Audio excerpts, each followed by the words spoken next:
자, 오늘 아침 주요 뉴스 키워드와 함께 자세히 분석해 보겠습니다.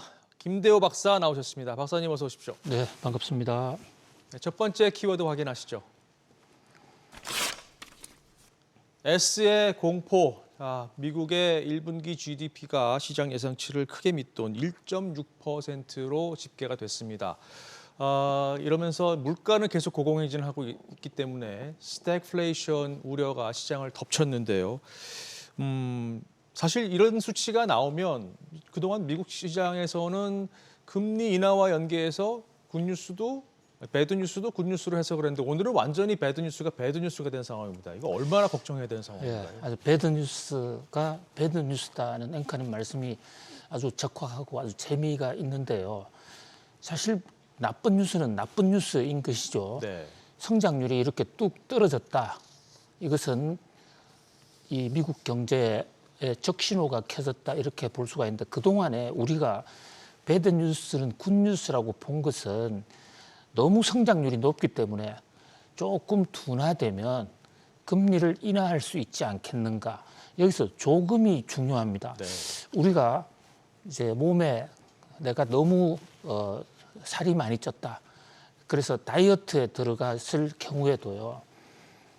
한꺼번에 예를 들어서 100kg짜리가 한꺼번에 50kg로 한 달간 안 먹어서 50kg로 빠졌다. 그러면 사람이 죽어버려요. 네.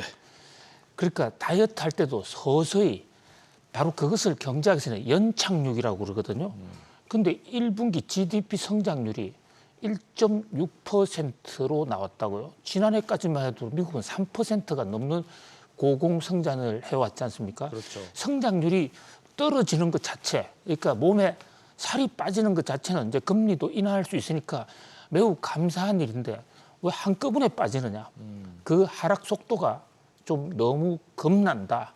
지금 당장에 뭐 미국 경제가 무너졌다라고 볼 수는 없는데요. 무너질 우려가 있다. 그래서 이제 지금 물가도 높은 상태인데 성장률이 떨어지면 스태그플레이션이 나올 수도 있지 않겠냐는 그 공포가 사실 뉴욕 증시에서도 상당히 불안감으로 작용했다. 이렇게 볼 수가 있거든요. 네. 특히 GDP 1%대로 떨어진 그 절대 액수도 문제지만 내용 면에서도 놓고 보면요. 특히 투자가 급격히 지금 줄어들고 있습니다. 부동산 관련 투자만 늘어나고 있습니다. 부동산은 잘 되는데 나머지 시설 투자라든지 기업의 활력 증진을 위한 투자는 오히려 감소한 것으로 늘어났고요. 또 하나 중대한 변수가 이번 GDP가 상승률이 떨어지는데 1등 공신은 미국의 무역 적자입니다. 미국의 무역 적자가 상당히 심각한 것으로 나타났습니다. 뭐 그도 그럴 수밖에 없는 것이 지금 미국이 계속해서 이 달러 강세를 유지하다 보니까 미국 기업 입장에서는 외국에 팔면 팔수록 환율 면에서 환차손이 발생할 수 있습니다. 반대로 외국산 제품 수입을 해다가 쓰면 환차익이 발생하기 때문에 가능하면 미국 기업들 입장에서는 국내산보다는 외국산을 갖다 쓰려고 그러고 이제 그러다 보니까 무역 적자가 심화됐다. 개인 소비도 뭐 그나마 개인 소비가 지금 1분기 GDP를 견인을 했는데 개인 소비도 뚝 떨어졌어요. 정부 지출도 뭐 상당히 감소했습니다. 네. 정부 지출이 감소한 것은 지금 정부의 재정 적자 속에 정부가 돈을 쓰기가 상당히 어려운 상황이다. 뭐 이런 가운데 물가는 안 잡히고 있다 보니까 스태그플레이션이 나오는 거 아닌가. 특히 이제 웰스파고라는 미국의 4대 은행 중에 하나입니다. 실리콘밸리 인근에 기반을 두고 있는 산업 현장의 상황 파악에 상당히 가깝다는 빠르다는 판단을 받고 있는 은행인데요. 이 웰스파고 은행에서 이번 GDP 보고서가 스태그플레이션에 가깝다라는 이런 발언을 하면서 뉴욕 증시에 상당히 그림자를 던졌다 이렇게 볼 수가 있습니다. 네. 스태그플레이션이라는 것은요.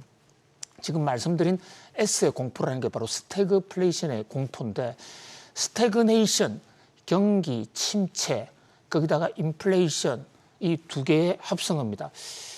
원래 이 필립스 곡선 이론에 따르면요, 성장률이 높으면 물가가 불안해지지만 성장률이 떨어지면 물가는 안정된다. 그래서 성장률과 물가는 서로 역함수 관계, 서로가 반대, 상충되는 관계에 있다. 하나가 좋으면 하나는 나빠진다는 것이죠. 네. 또 하나가 나빠지면 다른 하나는 좋아질 수 있다. 이게 경제학에서 말하는 필립스 곡선의 기본 논리입니다. 그런데 2차 대전 이전까지 하더라도 이 필립스 곡선이 잘 맞아 들어갔습니다. 그런데 1970년대에 유가 파동이 오면서 물가도 나빠지는데 성장이 나빠지는 두 가지가 다 나빠지는 이 상황을 흔히 이제 경제학에서는 스태그플레이션이라고 그러는데요. 스태그플레이션에 만약에 돌입하면 어떻게 되느냐? 정부 대책이나 FOMC 대책이 그야말로 무용지물이 됩니다. 어떻게 할 수가 없어요. 뭐 그러다 보니까 대량 실업이 올 수도 있고 경제적 충격이 클 수 있다. 물론 제롬 파월 연준 의장이나 또는 밤사이에 지금 기자회견을 한 미국 그 제닛 옐런 재무장관은 너무 미국의 성장률 둔화 이것에 대한 공포가 과도하다. 미국 경제 그렇게 한꺼번에 무너지지 않는다라고 이렇게 뭐 안정적 메시지를 내고는 있습니다. 물론 제닛 옐런 재무장관의 말대로 아직 미국 그 경제가 스태그플레이션에 들어갔다는 구체적인 정황은 없는 상황입니다. 다만 이제 그럴 가능성도 있다는 것에 대해서 정시가 조금 긴장하는 네. 뭐 그렇게 볼 수 있을 것으로 판단이 됩니다. 그렇군요. 자, 다음 뉴스 키워드 계속해서 보시죠. PC 역주행. 문제는 지금 방금 언급해 주신 물가입니다. 1분기 GDP 성장률과 함께 1분기 개인 소비 지출 PCE 가격 지수도 나왔는데요. 3.7%로 올랐습니다. 이게 4분기 상승률을 큰 폭으로 웃돈 수치인데 이렇게 되면 연준 고민이 더 깊어질 수밖에 없겠습니다. 예, 이 PC 물가가 올랐다라는 보도가 나오니까 우리 모닝벨 시청자님들께서는 조금 혼선이 빚어질 수 있다고 생각이 듭니다. 왜냐하면 3월 달 PCE 물가지수 오늘 밤에 발표하거든요. 그렇죠. 오늘 밤 9시 반에 현재 발표가 예정되어 있습니다. 그런데 왜 갑자기 하루 전에 발표하느냐? 자, 이게요. PCE 물가라는 게 사실은 우리가 GDP 통계를 낼 때 GDP 디플레이트라는 지수가 있는데 그러니까 GDP를 계산할 때 실제로 나타난 이제 부가가치 창출액을 그것을 실질 가치로 환산을 합니다. 네. 그때 그 차이가 바로 GDP 디플레이트고 그게 바로 PCE 물가의 근간을 이루는 것입니다. 지금 GDP를 발표했는데 왜 물가가 튀어나왔느냐? 바로 GDP를 조사할 때 GDP 디플레이트가 나오고 PCE의 근간이 나옵니다. 그러니까 1분기 물가가 사실상 확정 발표됐다 이렇게 볼 수가 있어요. 거기에 이제 통계를 보면 3.7% 1분기 그러니까 1월, 2월, 3월 달 3.7% 올랐거든요. 자, 그러면 현재 월별 통계 1월 달치, 2월 달치 발표가 됐습니다. 그게 2% 후반이었단 말이에요. 네. 그러면 오늘 밤에 발표되는 것은 단순 집계를 하면 거의 4% 이상 올라가야 평균이 3.7% 될 거 아닙니까? 그러네요. 이 대목이 바로 물가 폭등에 대한 우려를 굉장히 많이 키웠습니다. 네. 그래서 성장률은 떨어지는데 물가는 4%대로 올라가는 거 아니냐? 이런 어떤 뭐 특히 이제 근원 서비스 물가, 슈퍼 코어 인플레이션 뭐 상승률이 5%다. 그야말로 전형적인 스태그플레이션이 아니냐라는 이런 공포가 나왔는데요. 뭐 길고 짧은 것은 오늘 밤 발표를 봐야 되겠습니다만은 아마도 지난 1월 달이나 2월 달에 이미 발표한 PCE 물가 지수가 과소평가돼서 발표가 됐을 거예요. 네. 그래서 그것이 재조정이 될 겁니다. 오늘 밤에. 그렇게 되면 3월 달 물가 지수는 4%까지 올라가는 일은 없을 거예요. 그러니까 평균 3.7%니까요. 아마 3%대로 나올 것이다. 그래서 어떤 발작 현상까지는 아니다. 그러나 그럼에도 불구하고 현재 시중에 뉴욕 증시의 컨센서스 예상치가 3월 달 PC 2.7%였거든요. 네. 그럼 이게 3%로 올라간다면 이 대목에서는 어닝 쇼크가 있을 수가 있는, 그러니까 이 물가가 생각보다 더 올라갔다. 그래서 오늘 밤 9시 반에 물가 발표가 주목이 됩니다만은 뭐 현재 상황에서 발작 수준까지는 아니지만 시장 예상치보다는 훌쩍 높을 것 같아. 그래서 바로 지금 성장률은 둔화되고 물가는 오르는 게 아닌가. 다음 주 연준이 FOMC를 합니다. FOMC를 하는데 여기서 뭐 금리는 그대로 둘 것이지만 현재 현상 유지가 압도적 예상인데요. 일각에서는 지금 금리 올려야 되는 거 아니냐라는 얘기도 있거든요. 그렇죠. 그러나 성장률은 떨어지고 물가는 올라가는 이런 스태그플레이션 상황에서는 연준은 아무것도 하지 못할 겁니다. 아무튼 연준의 고민은 더 깊어졌다. 오늘 밤 PCE 물가 모닝벨과 함께 좀 체크해볼 필요가 있겠습니다. 그렇군요. 자, 계속해서 다음 뉴스 키워드 보시겠습니다. 마이크론 주의보. 자, 미국 정부가 미국 마이크론 테크놀로지에 61억 달러, 우리 돈으로 8조 4천억 원가량을 반도체 보조금으로 지원한다고 발표를 했습니다. 이게 네 번째 규모인데요. 인텔, TSMC, 삼성보다는 적은데 문제는 이게 좀 결이 다르다는 분석이 나옵니다. 왜냐하면 마이크론은 메모리 반도체 기업이기 때문에 삼성전자의 입장에서는 조금 다른 시각을 보고 해야 될 것 같습니다. 이건 어떻게 보고 계십니까? 그렇습니다. 마이크론에 대한 보조금은 사실상 삼성전자나 SK 하이닉스에 대한 엄청난 위협이 될 수 있다. 네. 이렇게 볼 수 있습니다. 지금 삼성전자도 보조금 받는 거 아니냐? 뭐 인텔도 받고 TSMC도 받는데 마이크론 받는다고 해서 뭐 문제가 있느냐? 그거에 지금 앵커님 잘 지적해 주신 대로 결이 다릅니다. 결만 다른 것이 아니라 실질 질이 아주 근본적으로 다르다는 것이죠. 네. 삼성전자나 TSMC가 미국에 지으면서 반도체 보조금을 받는 것은요, 시스템 반도체 이쪽은 굉장히 고도의 기술이기 때문에 돈이 많이 들어갑니다. 그런 만큼 어떤 보조금의 지원 정당성도 있고 또 당장에 돈이 나온다고 기대하기도 어렵지만 반도체 산업의 기술 발전이라는 측면에서 좀 필요한 측면도 있어요. 그런데 마이크론은 어떤 회사냐? 이거 100% 메모리 회사거든요. 자, 반도체는 메모리 반도체와 시스템 반도체로 나누어지는데 기억을 전문으로 하는 이 반도체입니다. 이게 지금 작년에 전 세계 삼성전자가 SK 하이닉스 적자로 엄청나게 고통을 겪지 않았습니까? 왜 고통을 겪었느냐? 메모리가 공급 과잉이었기 때문에 가격이 떨어졌던 것이거든요. 그래서 미국은 사실 인텔은 과거에 메모리 하다가 메모리 자체를 포기 또는 철회해버렸습니다. 그런데 이제 미국의 마지막 남은 메모리 회사인데요. 네. 저게 미국 회사만 있는 게 아니라 80년대 잘 나가던 일본 회사들, 일본 전기 NEC 같은 회사들, 그런 회사들이 가격 경쟁력을 잊고 도산했는데 도산했지만 실제로 일본에서 계속 경영을 하고 있어요. 생산을 하고 있다는 거죠. 그 회사를 전부 마이크론이 인수했기 때문에 마이크론은 미국 회사라고 단정할 수가 없습니다. 미국 플러스 일본 회사인데 여기다가 보조금을 준다? 이것은 메모리에 보조금을 주는 것은 조금 시대착오적일 수도 있고요.